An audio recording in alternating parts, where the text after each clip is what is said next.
can't be serious, man. You cannot be serious! Ivan and the doctor. Now, Doc. I thought you liked it so much, that's why you played it twice, because we started dancing and then I was told off by Ivan, no dancing. No, or singing. COVID rules. Or singing. Dirty dancing. Now, before we make a call to the other doctor, there's be two doctors. Do you remember that Faulty Towers? Oh, so you're two doctors, eh? You don't remember that. So we were going to speak... the Chevy Chase. Hello, doctor. No, this was doctor? John Cleese. Hello, doctor. You're two doctors, eh? Oh, his wife was a doctor, so you're two doctors. Anyhow, so we're going to ring the Dr. Fordham and see if he's got any... Or is he going to ring us? No, I'm going to ring him, okay. Ivan. No, Ivan. So we will try to ring him now, and we had a couple of things that we were talking about off air. What were we? I'm not sure what we were talking about off air. And we've got a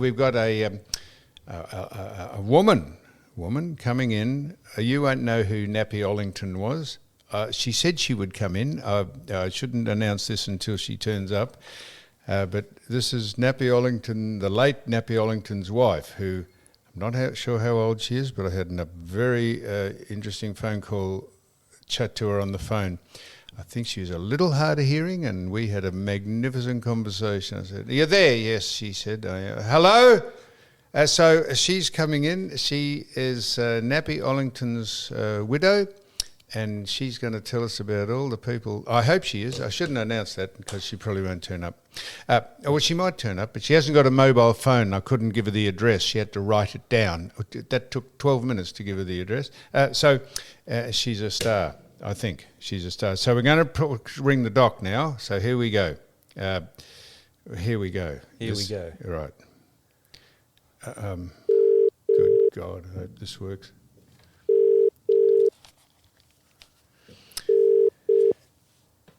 Good morning. Doc. Morning, Doc. Doc, we've... G'day, boys. Now, can I quickly tell you, Don's on furlough, or he's on maternity leave, or he's up in the back of Burke with his horses, and we spoke to him on the phone, so he's not here. And we've got the Dr. Nicole. Dr. Nicole, who is another doctor. There's two doctors. Oh, Doctor. Doctor, Hi. how are you, Doctor? I'm well. How are you? How's Sydney? It's fantastic to talk to you, but I'm a little bit concerned, Doctor, because I'm not concerned. I'm not convinced that Don is really having a break. I'm starting to think that this might be a Scott Morrison style situation where colleagues are briefing each other. There's text messages going around because I got a text from Don saying Sam's a psychopath, right? What? And I'm just wondering whether there might be a bit of a leadership challenge going on here. Or it might be a Justin Langer situation, right? Because Sam Newman is the coach of the podcast, and maybe the players like Don and the doctor, maybe they're talking behind the scenes and working out whether we want a new coach. No. I'm just keeping his seat warm. No, Don It's a big job. Don was very happy that the doc was keeping his seat warm. And don't forget, Ivan's here. Do you reckon this is this is why we have you on, Doc. You Doc in Sydney. You reckon this is a conspiracy between Don and Ivan, and maybe now the new doc who's come in, and I might be usurped. All I know is that I've been receiving an extraordinary number of text messages saying all sorts of awful things about you. And as we've seen in politics in the last week or so, I mean, this is what happens, right? People start backgrounding against people. They start sending these anonymous text messages saying nasty names, and then all of a sudden there could be a leadership spill. But Do you think there could be a leak? Dr. Nicole with us today. Dr. Nicole, I'm a fan of your work. I've heard you before, and it's just going to become a permanent thing for you. We hope so. What is that? Is that distorting? Can you hear that distorting? Yes, it sounds... Why did that distort? Did you hear that distort? That Depends where the doc is. Why don't I call in from a landline? From a payphone. Well, no, it's okay now, but it just went into sort of a distorted mode. Electronic. What? I That's know it. what you Doing mean. it again. Yeah, we'll see. I'll ring in from a landline right now. Right, I'm hanging up, am I? Okay. Right, hang it. This is just doing it on the run here. So when he rings, I will just press... you got to answer it.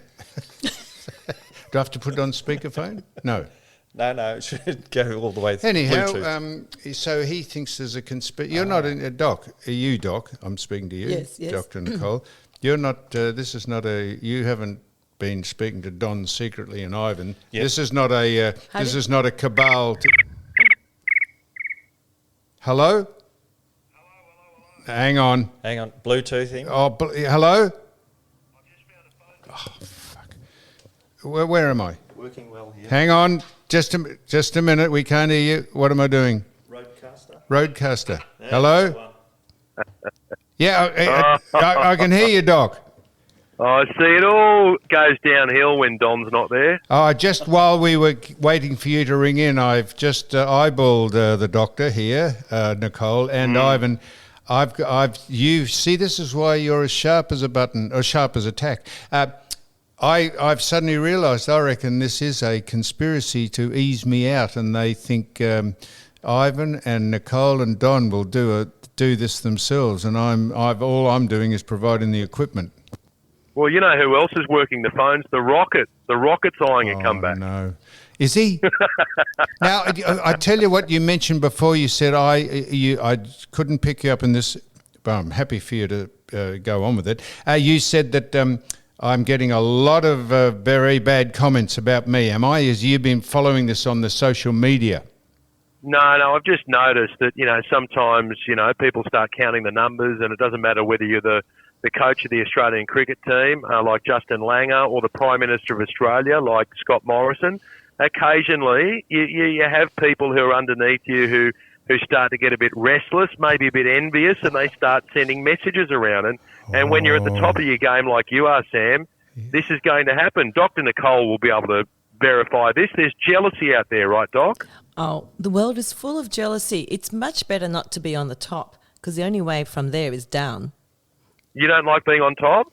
It's good, very good line, Doc. I was about to question her myself, just not without being too sort of reverse. Titivating? Yeah, titivating. But titivating is I a word. wasn't even. I need to clarify. I wasn't even thinking about it that way. Can I ask the doctor a question? Doctor, is that okay? Yes, please, go ahead.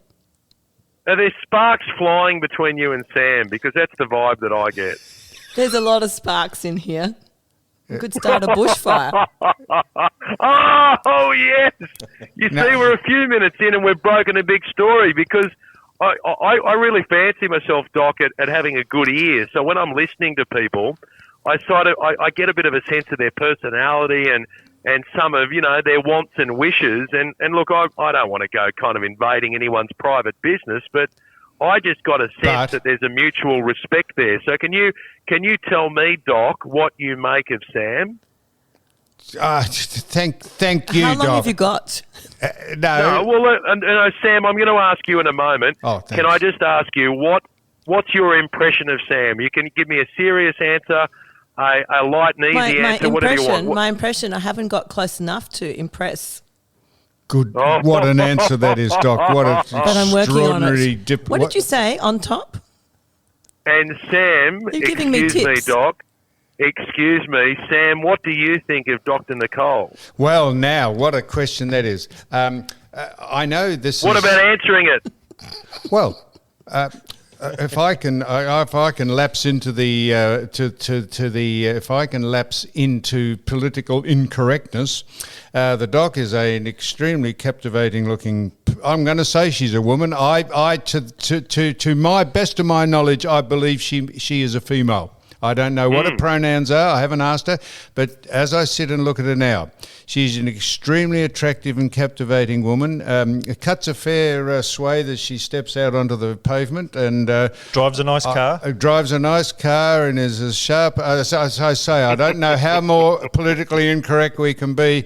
But as far as I'm concerned, she's through to the semis without dropping a set. I'm like Barty. And how did you two meet, Doctor? How did you meet Sam? Well, be careful of this, Doc, please. Go ahead.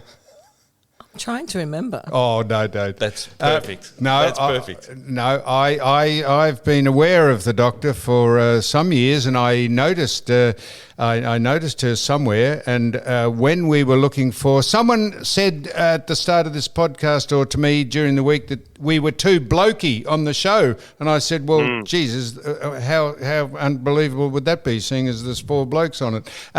But we don't talk about blokey subjects. We talk about all encompassing subjects. Well, I think Dr. Nicole is kind of blokey in a way with her sense of humour and irreverence. I mean, I really like the way she communicates, and obviously she doesn't look like a bloke in any way, shape, or form. But I really respect the fact. I respect the fact, Doctor, that you are honest enough to say that there are some sparks, and you've even mentioned bushfires.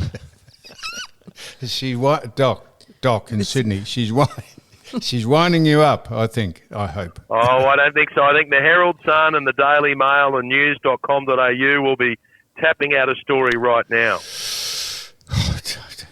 Well, we need some good stories. I want to ask you this, Doc. I don't know. I want to ask you this. If there's a Chinese... this is not, don't worry, it's not racist. But there's a Chinese, there's a US citizen who was born in America, and she got all the training to be a snowboarder or whatever she is, and she's representing China in the Olympics. She's won a gold medal for China. Would you allow her back into the United States? Of course. Why? Well, she's an American. She's an American, and she defected to compete for the Chinese Olympic team. Oh, well, I'm not a big fan of cancel culture, so I kind of have a let it live, let it breathe kind of approach to life. If she wants to go and spend some money in the United States economy and pump up the coffers over there, then, she hasn't done anything wrong. She's won a gold medal for another country. I mean, what's the issue? Oh, I'll tell you what the issue is, Doc, if I may. She is born in America. She has been trained there, studied there. They've invested money in her. And when the Winter Olympics came up, she went over and competed for China and won a gold medal. Now she's a hero for the Chinese, and she's turned her back on America. Why? So what? As a result of that, you would ban her from entering the United States of America. I think you've gone woke. On the contrary, I've gone the opposite. I would say no, righto. If you're that contented by representing a country that you weren't born in and weren't trained in and haven't had all the money spent on you to achieve gold, you go and live there. That's all right. Pack up and off you go. Well, I think it's a bit like AFL players switching clubs. The same argument could be mounted that, hang on, you started playing your junior period with this club, we trained you, we invested in you, but as you know, there's a trade period that comes up and people are free to go and play for other clubs. And Doc, on the AFL story, I would love you to fill me in about the Simon Goodwin situation. I was going to mention him, and I thought you mightn't be across it. But just before that is not an analogy you gave about the Chinese defector and the AFL football or NRL players who defect or change sides, because they are traded like horse meat or horse flesh. They go at the behest of the club leaving them or buying them. That is not a fair analogy. No, but what you're saying is that players are free to move between clubs. No, they're not. Yes, they are. No, they're not. They can't just... If they're approached by another club and a trade is undertaken, yes, they can shift. No, you said if they're free. They're not free to do that at all. It has to be by mutual agreement and a contractual arrangement, and one club has to be paid out and the other has to be compensated. They just can't move from club to club. Well, you show me the law in the United States that prevents a person from leaving the country and representing another country at the Olympic Games. There's no law. There's no law at all, Doc. What's the problem? The problem is that this woman was born in America used all their resources, took up all their training facilities, had all that money spent on them, and in every 4 years when the Winter Olympics comes around, they would think, wow, we've got a chance of winning a medal here because this is an American citizen. She's born there, and no, blow me down, she says, no, I'll go and compete for China. What is that? That is treachery. Well, Doctor, can I just talk to you one-on-one for a moment, Doc? Yes, we're just in a single room here. You just I think far that away. Sam is frustrated at the moment. And if there's anything you can do about that, it'd be greatly appreciated. I'm working on it. How are you working on it? Oh well, I can't really tell you because it's not completely single here. There's Ivan in the Ray. And I tell you, we've had awkward conversations. I shall make my exit. No, we've had awkward But conversations. we could include him. Don from the God, I shall Doc. make my exit. Don from the cabin of his truck on the way back from Burke wanted me to ask what Nicole was wearing, what she looked like. Well. And I said, Don. Photos? I said, it wanted photos. I said, Don, this is just this objectivity at the extreme. We can't do this in this day and age. I can't explain that Nicole is hardly wearing anything, has a little gold necklace and drop earrings and got a hair swept back and very, very bright lipstick. I can't mention any of that stuff. I haven't been down, got underneath. I haven't looked down. Yeah. I haven't looked down. I can't see what footwear she's wearing or Amazing. anything. But you've had a Amazing. Are you into, mate, trust Ivan to be into the foot fetish. Are you a foot fetish bloke? Ivan's sitting Ivan? next to her. I'm I sitting think they're opposite called her. Louboutins or something. What? I don't know. What Louboutin? What the Louis Vuitton. There Louis we Vuitton, go. I think, is the brand. Lou- No. Louboutin, Listen, I've got a- Louboutin is Fucking idiot. Loub. Louboutin. Is that the Louboutin, is that what Yes, it's called? they have the red soles. That's it. The red soles. So Doc, in Sydney, you asked me about Simon Goodwin. Now, this is my opinion. What a beat up this is. This is where the media are just disgraceful clowns. They just massage a story. Simon Goodwin, okay, he's out gambling with them and drinking with him because they won a premiership for the first time in 60 years almost. Now he's been accused of bullying the medical officer for asking a bloke to be put back on because he had concussion. Seriously, what is it that makes a coach get on with his players if it's not fraternising with him? Now he's under huge criticism for he should be more responsible. What do they want? Well, I was waiting to hear the big major scandal when I was on air this week, and James Willis, who covers sport on my radio show on 2GB, came into the studio and said, big breaking news out of the AFL involving Simon Goodwin, and this is what he's accused of. And the main accusations involved him drinking and gambling with his players. And my first response to that was, well, what's illegal about that? I mean, it's not the first time that people would have fraternised together or would have been bonding together. And if they are having a punt or if they're having a drink, I mean, is anyone being hurt by that? Last time I checked, they were both legal pursuits. What a breath of fresh air that statement is from you, because I am the only person that has said something like that. We have all these holier-than-thou people who have live in glass houses, never get undressed with the lights on. People who have Maybe that's a good transgressed thing. more in life now pontificating about, this is not right and you've got to set an example. He's 60 years they haven't won a premiership, and suddenly he's let his hair down and he's getting on with the players. I'm not sure what they want. The AFL have got involved and said it's a disgrace. Seriously, you cannot feign indignation any better than this. Well, you have a look at what's happened to Justin Langer. That's a case where the woke brigade has decided, no, he's too tough on some of the players. Now, your boss doesn't have to be your best mate. He was brought in at a time after the ball tampering scandal when Australian cricket was at its lowest point. Yeah. And he came in, he cracked the whip. We're now on top of the world. We've just won the Ashes. We've got a lot to be proud of. But all of a sudden, some of the players say, he's a little bit too hands-on, he's a little bit too aggressive. Well, I can tell you on the radio show that I host, everyone who works on the show has a very raw understanding when they join the team about the expectations that we have on the show, the kind of standards we have on the show.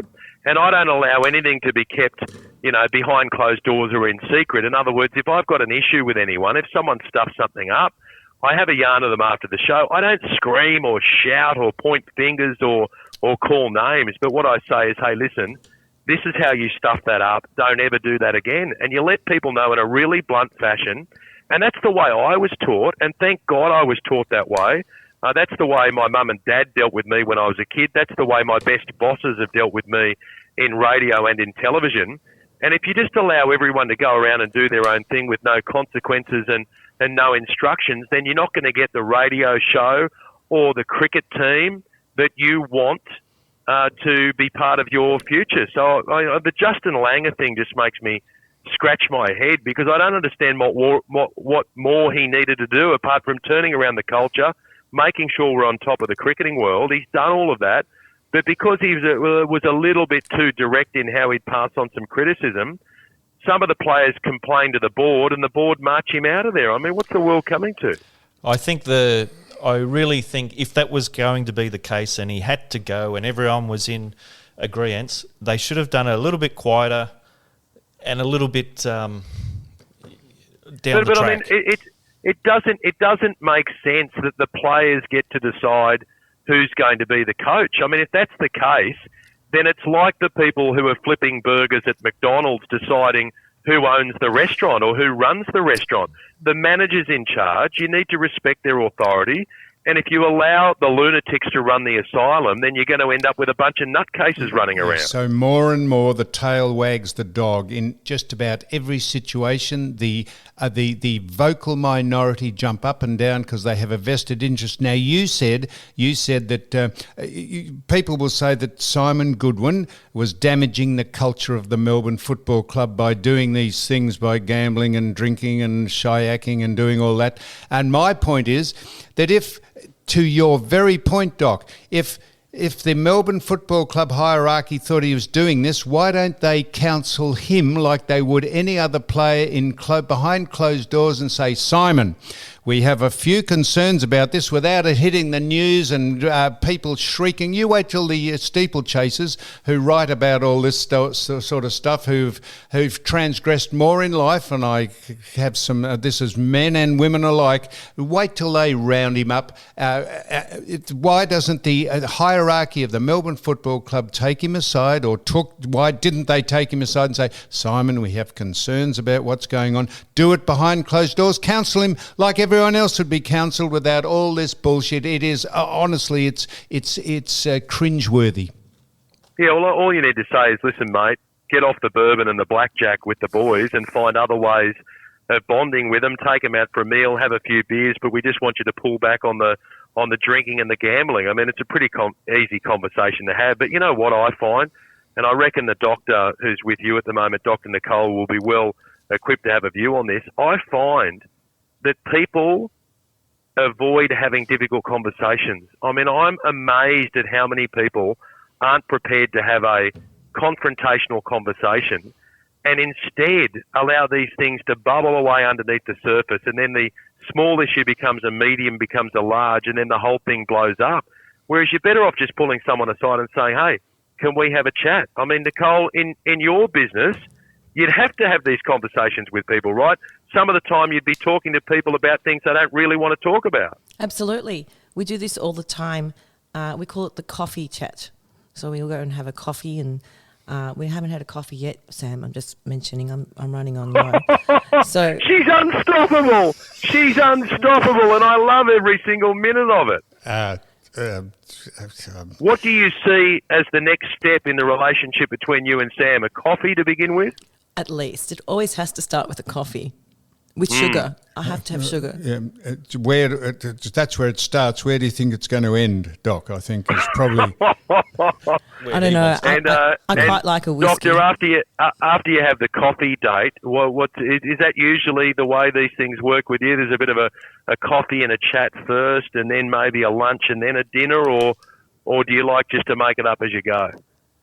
I can be variable. If I may just jump Flexible. straight Very to the flexible. chase. At what stage, the doc, I think from Sydney is inquiring, at what stage do I jump on you? Oh, when I'm. Well, I don't want to be on top, so it depends which position. Doc. No, Doc. We're being. I'm not going to be in any position. I just like to stick with the coffee.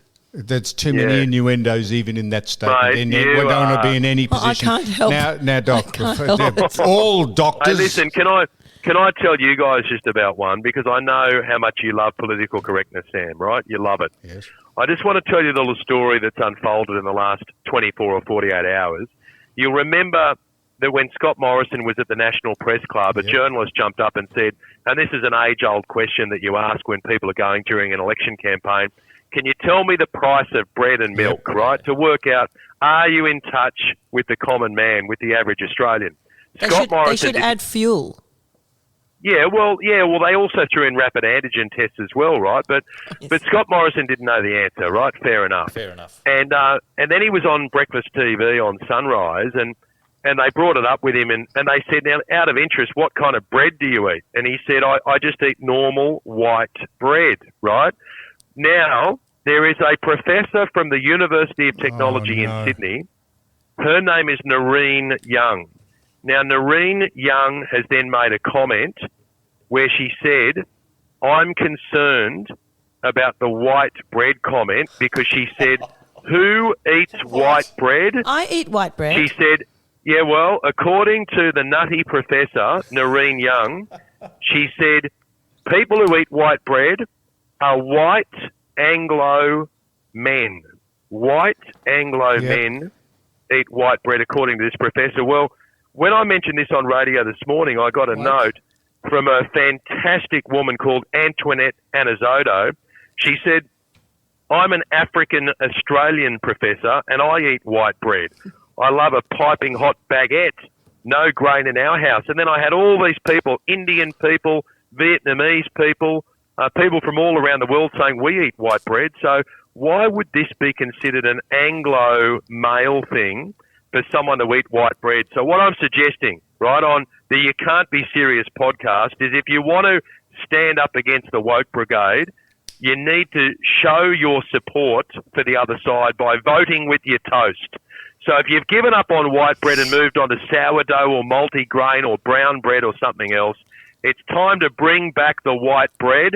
And you know what I'm going to do? I'm going to have some fairy bread today, some hundreds and thousands, some butter, some white bread, because God forbid you're not allowed to say anymore that you eat white bread. I mean, seriously, Doc, what in the world is going on? What about Vegemite? I like white bread with Vegemite. Love a bit and of lots Vegemite. of butter. Really I good wouldn't. butter with salt. I'd ease the butter. I wouldn't do the butter. No, but you're looking after your figure. No, why isn't anyone looking after everyone? How looking would after you this? still like describe... butter. What? How would you love butter. describe Sam's figure? Doc, how would you describe Sam's figure? Svelte. It's what? Svelte. Felt? Svelte. Oh, S-V. svelte. Yes. I was going to I'll say look it up, boss. svelte. Oh, that's SV. I thought she said felt. I was going to say, holy mackerel, come over and have a crack. No, You guys, I get a good read on people and situations. You guys have got a really good vibe going on. And Sam, you'd recognise that. I mean, you're no idiot. You can recognise I am an there's idiot. a really special vibe happening Shut between up. you and the doc. Shut up, doctor, please. Now, hey, Doc. Hey, Doc. Fucking easy. Now, I'm looking to take a road trip up to Sydney, and I'm just a bit concerned. Now, I've plotted my course out, and I've got to fill up the car at a place called BP Edgecliff. Now, when I go in to pay for my fuel, do I have to wear clothes? What's going on? Yeah. Look, there was an incident last week in Sydney where a naked man Ivan, walked well into done. the BP service station at Edgecliff. Ivan Milat is right on this one, and he did. The bloke walked in butt naked. The only thing he was wearing were thongs and sunglasses, and he went in there, and the bloke behind the counter acted like there was nothing weird going on. But then it turns out there's a bit of a spate of naked blokes at the moment going around Sydney because another bloke has been pinged driving along a major road while naked and also allegedly doing things to himself. Now, I can only presume he must have been driving an automatic and not a manual, but somehow he was got mixed able up with the to... gear stick, maybe. Well, I don't know what he was doing, Doc, but there's now an all-points bulletin. Police are looking for this bloke because people saw him in traffic allegedly treating his body like an amusement park while driving a motor vehicle, and that's just not safe. Doc, strangely enough, a woman walked into a service station here butt naked and said she had no money to pay for the fuel and could she cut it out. And the bloke behind the counter said, "Have you got anything smaller?" Hey, listen, Doc, if you're going to hook up with this bloke, you better be used to this kind of material. Oh, shit. Shut up. Because, you know, this is the kind of thing that you'll get. I mean, this is a prize if you end up with Sam, and I'm jumping ahead here just slightly, but you get the lot. You get the whole package, and clearly he's very keen on your package, and it sounds like you're keen on his as well. Have we thought about a wedding, or am I getting too far ahead of myself? Oh, no, shit, no. Certainly not getting ahead of yourself, Doc. No. No, we've... You know where we could do it? If we're going to have a Bucks party, we got to do it on the boat, right? We get on the boat. We get Brian Mannix along. We get the Shark there as well. Warwick Kappa. Doc, Ricky Nixon, the groomsmen. Now, Doc, this has been extremely humorous, this conversation, and the innuendo, but nothing could... We are too... well, I'm not a professional person, but the doctor sitting opposite me is a professional person, and she's gone along with this because she's a good sport, but I think she's tracking square. I'm looking at her now. Are you tracking square with someone? No, she shook her head. No, so I'll just take that back. You've got to let her say. No, Close your eyes and I'll kiss you. Tomorrow I'll miss you. All the best, Doc. Remember, I'll always be true. Thank you, everyone. Thank you, Doc. You All the can't best. be serious. Jeez, I didn't know what you said then for a minute. Right, well done. Love you, Doc. Love you too. Now, we're just turning that off. And now are we off? No, we're still going. We're still right. going. So he's off. Let me just, Doc. Sorry you had to put up with. No, well, not sorry you had to put up with it because it was a very nice chat. So we touched on a thing. We touched on a thing about Simon Goodwin. So we usually do this in sport. It's got me staggered. I don't know if you know what's going on here. I don't know much about it. Knowing that he's what? I looked it up. You looked at it, knowing that he has been taken to task by everyone because he's fraternised with the players. For 60 years they haven't won a premiership, and now suddenly he's now out celebrating. They got him there. He did what they wanted them to do. And to have him rounded up by the disgraceful, hysterical media, particularly, like as I say, men and women, all of them. This is just so much gobbledygook shit. It makes you really embarrassed, and the AFL weigh in and say, "Oh, it's no way to behave." Most of it is bullshit. Let me tell you how much bullshit people speak. The Nine Network, who I used to work for, who I had a great relationship with, and two football journalists have apologised, issued retractions and agreed to pay all the legal costs to Collective Mind and its two directors for bullshit they spoke about the Adelaide Crows training camp. And to have these people have, well, I'll just do it straight. Caroline Wilson and Sam McClure were taken to task and had to apologise, and Nine and the broadcaster were sued because they just were inaccurate in what they said, and that's as polite a way as I can say it. In a statement published on Friday, the Collective Mind people, who are Derek Leddy and Eamon Wolfe, they said the nine journalists, they published the nine journalists following lengthy legal discussion acknowledged the camp was run in good faith, which they said it wasn't. And the outcome is also a vindication for all those involved. So you talk about journalists talking about someone like Simon Goodwin. I'm not talking about these two people necessarily. They would just make it up for salacious to fill up the papers. Simon Goodwin, if, as I said to the doctor in Sydney, why wouldn't the committee of the Melbourne Football Club or the president, if they had a problem with Simon Goodwin and they thought he was out gambling and shayaking and doing wrong things and bullying people like the medical officer, get him in and counsel him like anyone else would be expected to do in a workplace. So here's Caroline. But maybe even if they had done that, the media would have still done what they have done. They would have still produced the news as they have, because it's sensationalism and it's cutting down a tall poppy. And it's like not thinking about the fact that he's a coach and therefore the leader of a team, and they want to be all part of, they want to have him included with their celebrations. I'm not happy about the fact that he wanted the player to go out after being concussed. That is a separate issue. But how do you know? How do you know, other than the doctor who had a verbal argument with him? How do you know any of that is? Well, you don't. You don't know anything is correct in the media. There'd be the facts, there'd be the dispute, and somewhere in between there would be the real story. My point was, I agree exactly with what you said then about all that statement you just made, but it wouldn't necessarily be blown into this huge fracas and saga if the Melbourne Football Club hierarchy or the president had said, we've heard some rumours, Simon, you better come in and have a chat to us. And then they said, the matter is, we've spoken to Simon. All the rest of it is just window dressing and bullshit to sell the papers. Now, so... They didn't have a coffee with him. That's correct. So whether it be those two journalists won a Quill Award, you know, for which is for maybe not that story. Let me tell you about this is how I'm being careful of saying this, but I'm going to say it. So hang on a minute.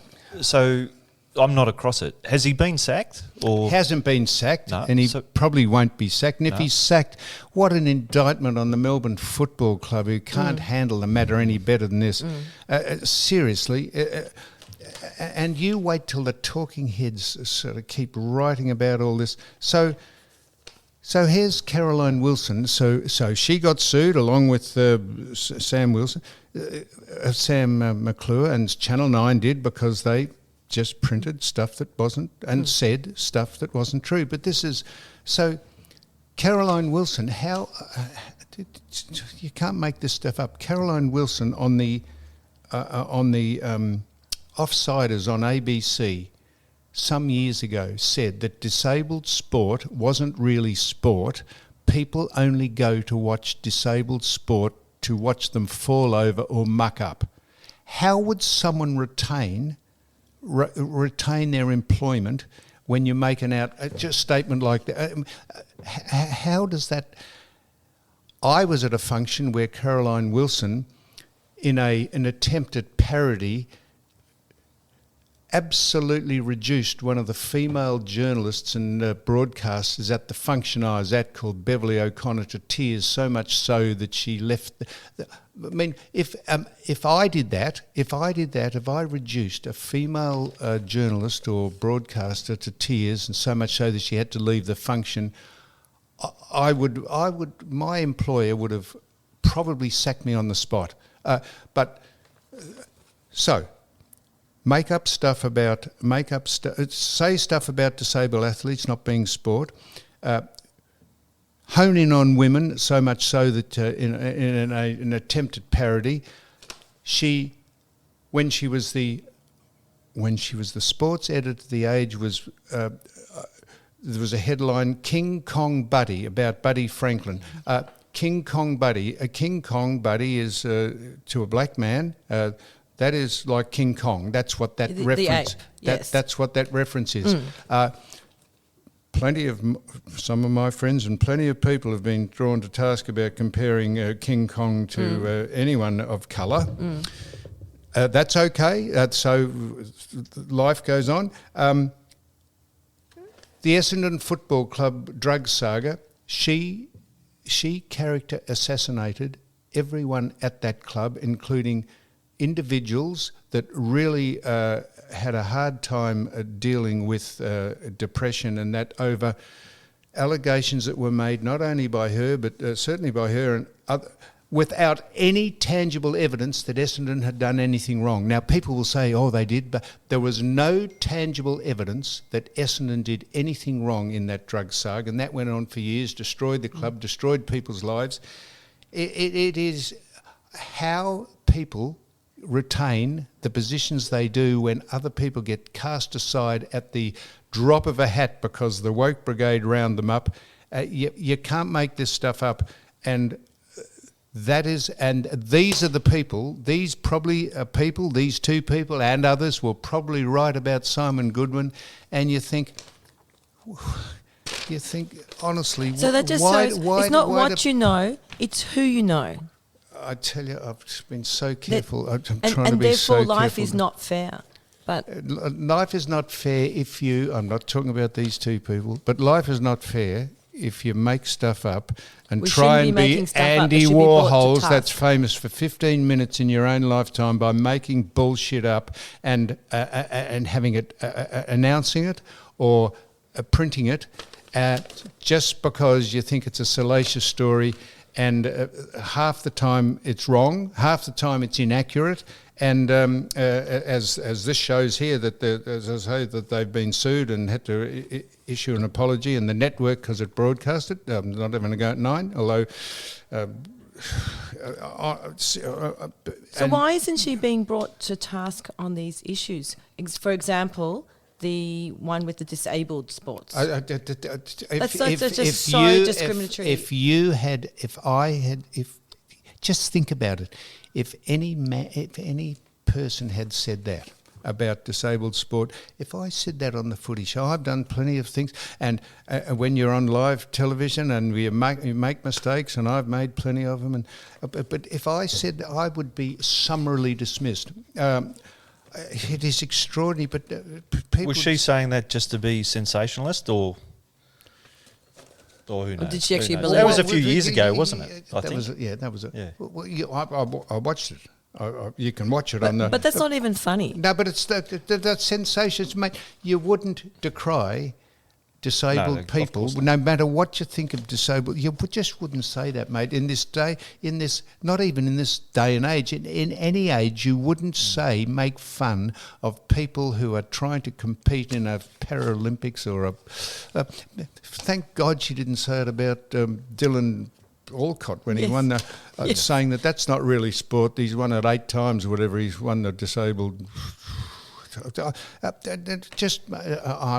Australian of the Year. You just shudder to think that these people, all of them, just write stuff about Simon Goodwin and other things that happen when they have transgressed more times than you and I have had hot dinners. Well, one that's hit the papers this morning. How many hot dinners? One that's hit the airways this morning, Kevin Sheedy and Matthew Guy. So there's a photo of them not wearing masks. Yeah. Can you believe that's the thing? Okay, so they'll say, we've just had the discussion They'll about... say the CDC said it wasn't worthwhile. Yeah. Have you heard of the woman, the black woman that disputed the election for Virginia, I think in the States, Tracy Abrahams or something? She is in front... She is a black woman, an overweight black woman who would have COVID morbidity, and she would be a candidate to get COVID because she's overweight and I'm not sure how old she is. So she's sitting in front of a classroom of kids who have all got masks on. She hasn't got a mask on. And the next picture they show is Barack Obama speaking to his construction workers who are building his multi-million-dollar house on the waterfront down in wherever he's, Martha's Vineyard or wherever. He's speaking to them without a mask on. And you wonder why we can't go into Coles or Woolworths without masks on when we have the very people making the laws and screaming the loudest just do exactly the opposite. It is why we've put up with this and why we've put up with the bullshit this state government have trotted out because they make it up and they lie and they're fucking corrupt is extraordinary. And we had a man on last week called Topher, who did Battleground Melbourne. If you ever want to see where the Battleground Melbourne, it was a fantastic doco about just how we've been duped and we're run like sheep. Wow, it's got you've just got to. You can't make any of this stuff up. So I don't know. That's probably where we're finishing now. We're going to hope. We're going to hope Doreen. I don't know how long you can stay here for, Doc, but it's very nice to have you. I'm not sure there's anything else we'd like to speak about at this stage. Hey, what about the Jeff Bezos? His super yacht. Well, is that sport? Is that an egg throwing competition or yes, he's got a $450 yacht that's it's a motorboat, liner that he's had to dismantle a bridge in Rotterdam. As Jeff Bezos runs the most left-wing paper called, I think, the Washington Post. He just bought it so he could push his own political views. He's the boss of Amazon, worth $1 trillion, and single-handedly almost got Trump out of office. They are, isn't it fantastic? They're just realising just what Trump meant to that country now as it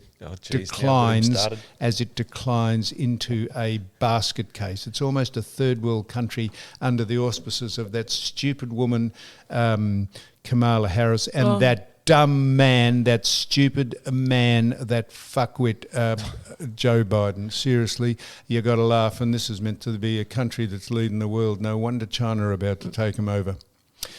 So there we go. Jeff Bezos. Yes. We're talking about that. So Yes. on the 1st of June, if you're not doing anything, they say sign the petition with 42,000 other Rotterdamians. Rotterdamians. Yep, and they're going to throw eggs as he goes down the... Rotten eggs rotten in eggs. Rotterdam. Yeah. Doc, what an extraordinarily good line.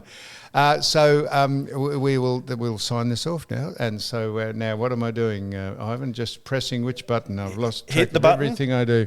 Here we go. Just hit the right button. Right. Shut up, Doc, please.